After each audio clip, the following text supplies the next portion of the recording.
Coming up, there's a lot going on at the moment. Daily COVID numbers during a lockdown can certainly be a dippy downer. Recently, I was lucky enough to hear a talk from Ipswich-based healthy habit coach and author Loz Antonenko. Her story is one that will make you take stock of your own daily routine and hopefully bring about some positive changes to your daily habits. It's Thursday, August 5, 2021, and I'm Alan Roebuck. Welcome to Ipswich Today, which acknowledges the traditional custodians of the land on which it is produced and pays respects to elders past, present and emerging. This podcast is supported by Kinetics, people-powered web hosting trusted by Australian businesses since 1999. From her base in Ipswich, Loz Antonenko makes it her mission to help leaders and busy professionals upgrade their mind, body and energy. Thanks for speaking with Ipswich Today, Loz. Thank you so much, Alan. It's an absolute pleasure to be here and speak with you today on this fine COVID lockdown morning. We'll talk more about that shortly. But your motivation is directly related to your own life experience, and by your own admission, at one time you were sick and underweight, and you had the unbelievable tragedy of losing your first husband to suicide. Can you give us a snapshot of your life back then? Yeah, it's an interesting time upon reflection, because only in hindsight can you really understand how far you've come. And when I look at the person that I used to be, Alan, I was very much a person that was very concerned about what other people thought of me. I was always preoccupied with other people's opinions, and through my own experiences now, I realize that other people's opinions are absolutely none of my business. But the person that I used to be was not only very self-conscious, but a high achiever at heart, always striving, pushing for something more. I just think that back then I didn't quite know what that was. I was trying to self-manage all of my inadequacies by, throwing myself into things 110%, which I still do now. But I think back then I really didn't have any identification of what my highest values were, what my fears were, which were the things that actually fueled me to run away from lots of things rather than towards things, which is what I do now. And to cope, I would use external things like food. Oh, yes. Yes, that old chestnut. Lots of food, alcohol, and other types of addictive substances, which can, in a transient nature, basically take you away from dealing with your problems. And that was really where I kind of was getting the most unstuck. Tell me about this transformation and how you broke through to make these changes to your own life. So I think the first thing that I did really, which was one of the most poignant parts of my journey, was to actually do some deep work and try and work out, why am I here? And I know that sounds like a big question. And from the outside, that is, the $1 million question, really. But the reality was, it was more a case of going in really deep and identifying what the things were that drove me to push and strive and what was driving me away from my problems. And this is what I call values identification. Mm-hmm. So really realizing that leadership through inspired action was certainly one of my driving values.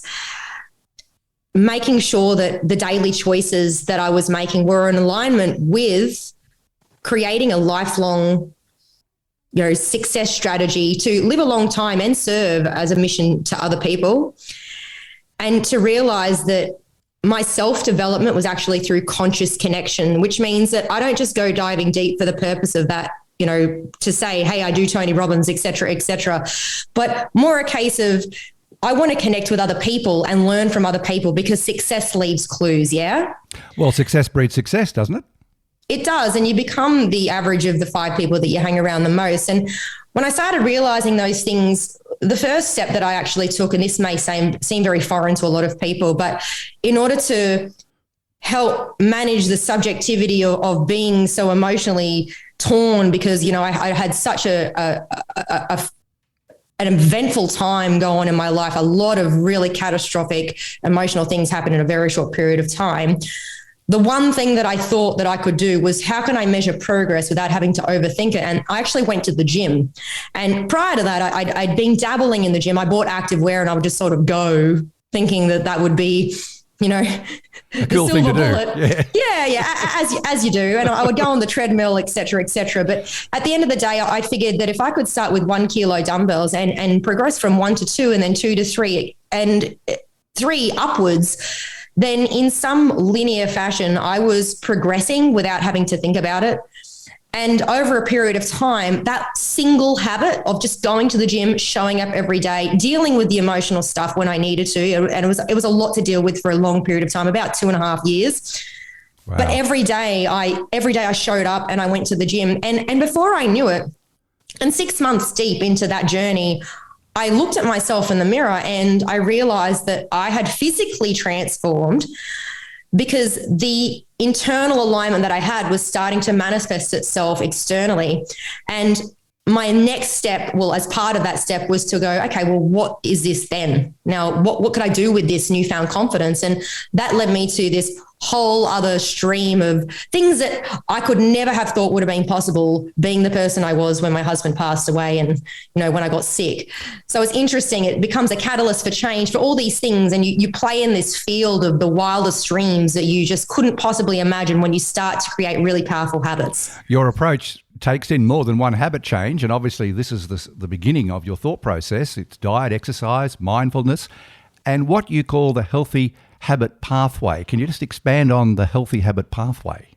So the healthy habit hierarchy.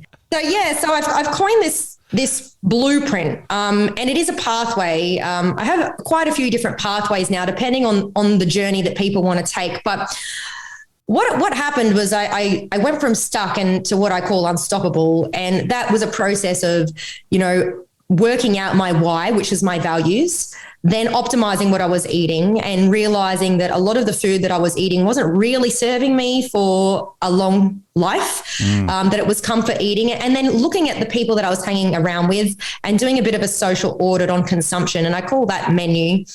And then looking at mindset and really starting to focus on setting really tangible, clear, achievable and measurable goals, and realizing that it's okay to switch your brain off sometimes. You don't have to go. And in fact, it's really, really important for people like that who are very goal orientated to actually learn how to switch off their brain and quieten it. And so I discovered meditation, and that becomes the mindful part of that hierarchy, yes, or the mindset.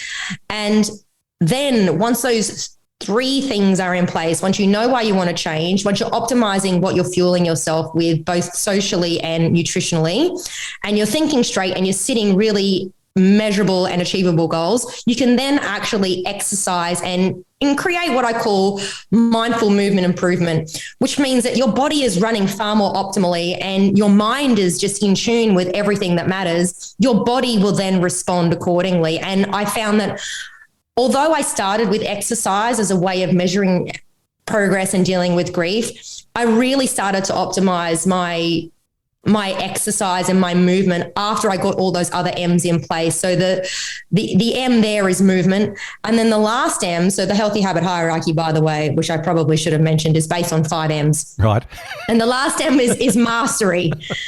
So mastery is about how can I continue to do all the things that matter, to live, love, and matter, and live a life full of happiness, health, and vitality, and pivot and evolve as required when other things come my way. So the healthy habit hierarchy in its entirety is momentum, menu, mindset, movement, and mastery. And you have to do them in that order. And that's why it's called a hierarchy. If you do them in the wrong order, you kind of fall off the bandwagon. I mean, how many people do you know that try and do a 12-week challenge at a gym or go join a CrossFit box without the fundamentals of momentum, menu, and mindset? And it always leads to injury or some lack of motivation. And I never use the word motivation, because motivation is empty and it lasts about 3.5 weeks, which is why when people join the gym in January, what do you think they're doing in February? Perfect segue to my next question. It's a bit like a New Year's resolution. Bad habits are hard to toss. Good habits seem even harder to adopt. We start off with those good intentions, as you said, in January. What techniques have you come up with, and I think you've probably half answered that question with the hierarchy, to increase the rate of success? When it comes to success, Alan, I think the real question is, asking yourself better questions to even define what success even is for you. And success can manifest itself in many ways. But once you can identify what your highest values are and you can align your daily actions, and I'm talking daily actions, minute actions, which on their own may seem like they don't really go anywhere. But when you stack them together, all of a sudden in the context of that, it's like, wow, all those things are so powerful when they work in congruency with each other. But really working out what your daily actions are and making sure that you prioritize those actions so they align with your values. Once you do that, you will realize that success is abundant. It's everywhere. And I think what a lot of people forget is in this era of instant gratification where we're constantly seeking, validation from external things, that we forget to celebrate our small successes. I have some people that in recent times have come to me saying, my doctor says I need to lose weight, blah, blah, blah, blah, blah. The first question is, why do you want to lose weight? Why don't you just want to gain lifestyle? Because if we want to lose something, we'll always go and find it, right? Mm-hmm. Yep. But if we look at it as a lifestyle and we go, what do we want to gain? We want to gain more clarity, more energy, more focus, a better health span to match our lifespan. Then success just falls into just doing that one thing every day. And if your doctor says you need to lose weight and you need to exercise half an hour every single day, and that is not an achievable outcome for you because you literally cannot find half an hour, 10 minutes every single day is far better than 30 minutes once a week. Yeah. Oh, definitely. What about the different age groups, Loz? Do you modify, say, the fitness program to suit someone in their 20s versus 40s versus 60s, for example? Yeah, and it's not just age that I guess is the big challenge here when it comes to fitness. It's ability and goal. I mean, if you're a young, strapping lad in your 20s and your goal is to get ripped, which is code word for really, really buff, by the way, for all the non-millennials. If you're a young guy in their 20s wanting to get ripped and, your goal is to step on stage and do a bodybuilding show, there will be specific exercise protocols to give you that outcome, which you wouldn't do if the outcome was different. Yeah. Likewise, if you were a young, strapping 20-something-year-old lad who wanted to increase the mobility because you were suffering severe back pain, your exercise and your mindful movement regime is going to look completely different. And that applies across any demographic. Whether you're older or younger, it doesn't matter. It's all about mindful movement improvement. And I think what a lot of people forget to realize, Alan, is that exercise and fitness isn't just about lifting heavy things and running really fast, which is what a lot of people think it has to be, and having a six pack and, your shoulders for days. Exercise is multidimensional and fitness is it's agility, it's strength, it's flexibility, mobility, endurance, cardiovascular fitness. There are so many components to being happy and healthy and having that in your body that focusing on one thing really misses the point. And as you've gone about your own healthy habit change, you've become certified in some areas, you've tackled other disciplines and personal goals, including pre-COVID, climbing one of the tallest mountains. Yeah, that was quite a laugh. So here, I'll tell you a little funny story. Okay. So I thought, why don't I go climb Mount Kilimanjaro? And I did work with the man that would end up becoming my current husband. And I didn't actually have any intention of doing it. He just said, cool, I've booked some tickets to Africa. And I go, oh, okay. We're off to Africa. Well, he was off to Africa. Am I going to come? So this is a guy that had no training, no experience being fit whatsoever. So we went and test drove a couple of mountains in southeast Queensland for a bit. Good idea. Yeah, which I thought would be a great approach. But nothing here can compare by any means to what we were to experience. And it was a 7-day trek. Oh, wow. So with your summit of Mount Kilimanjaro, you leave at midnight. So it's 4 days up and 3 days back. So it takes you 4 days to acclimatize. Now, the thing that I didn't know at the time, and thank God I didn't know this, otherwise I wouldn't have done it, is I actually had a giant hole in my heart and I had no idea. Oh, no. I only found out about 2.5 years ago. And So I was on my way up and I was so sick, Alan. They thought I wasn't going to make it. I ended up having to get a second Sherpa to go up with me on the summit. So when it's time to summit, you leave at midnight. You can't eat. You have to fast.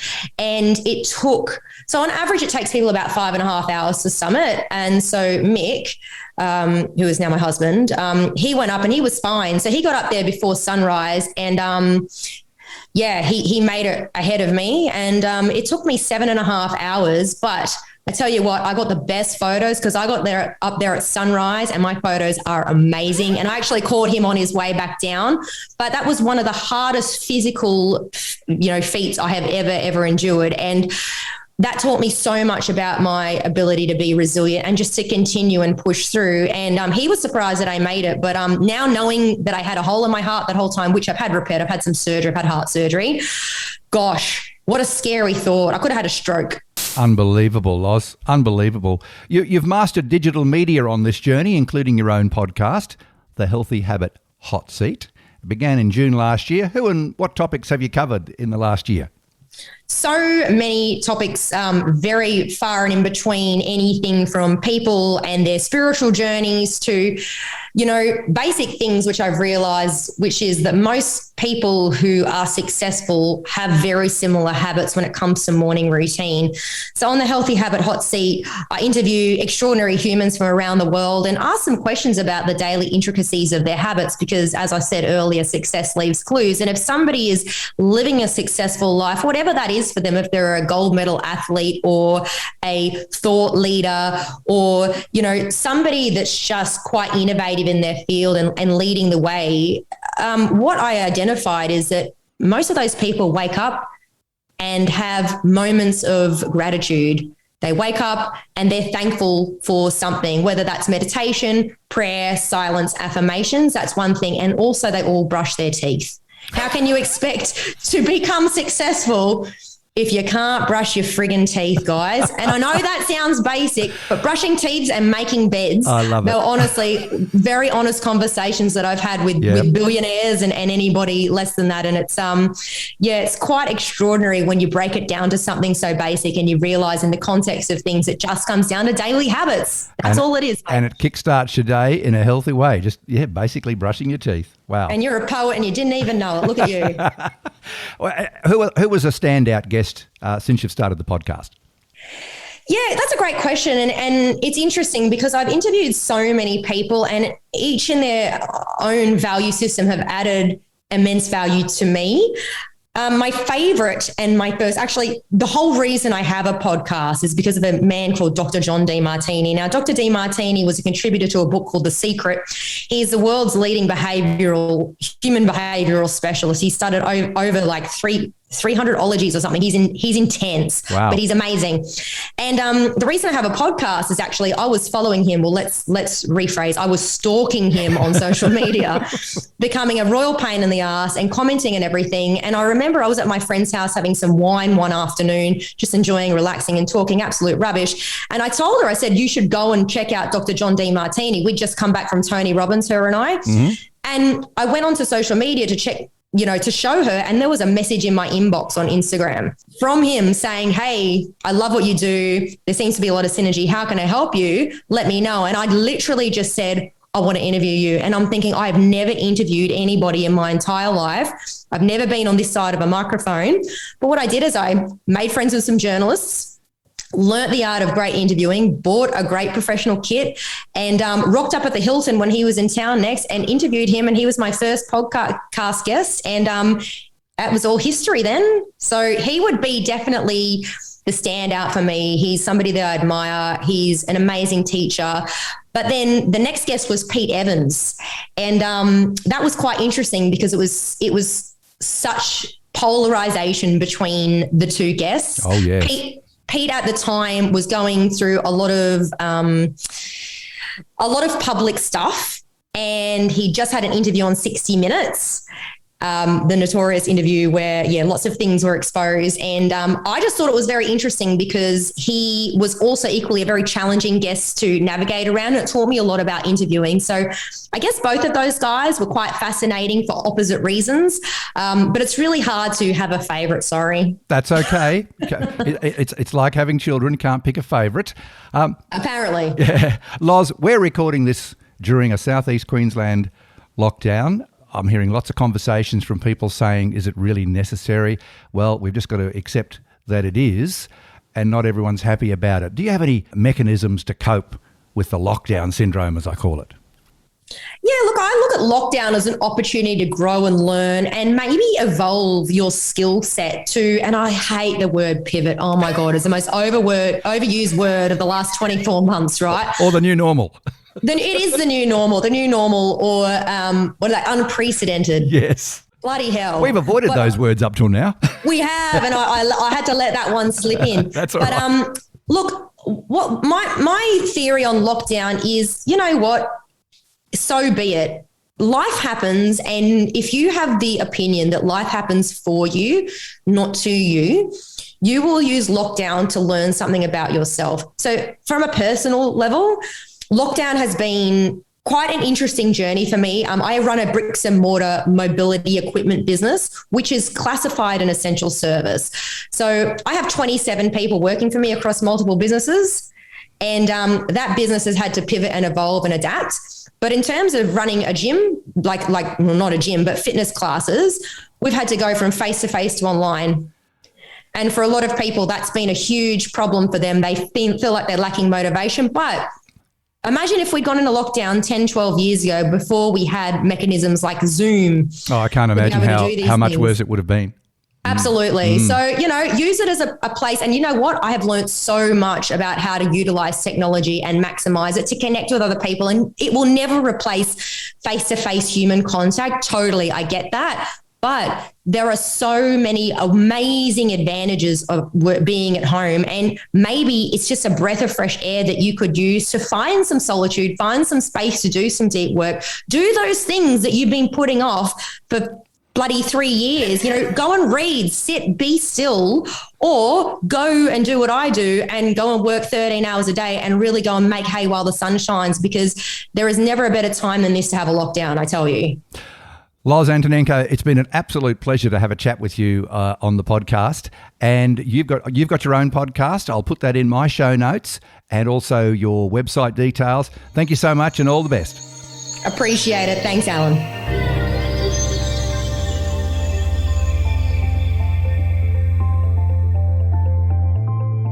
Ipswich Today is supported by Kinetics, people-powered web hosting trusted by Australian businesses since 1999. This podcast is also listener-supported. Please make a once-only gift or regular donation to help keep it online. Just go to ipswichtoday.com.au and click the donate button on the homepage to make a payment through PayPal. Follow and stream this podcast from your favourite app, including iHeartRadio and Amazon Music Podcasts, or play Ipswich Today from smart speakers.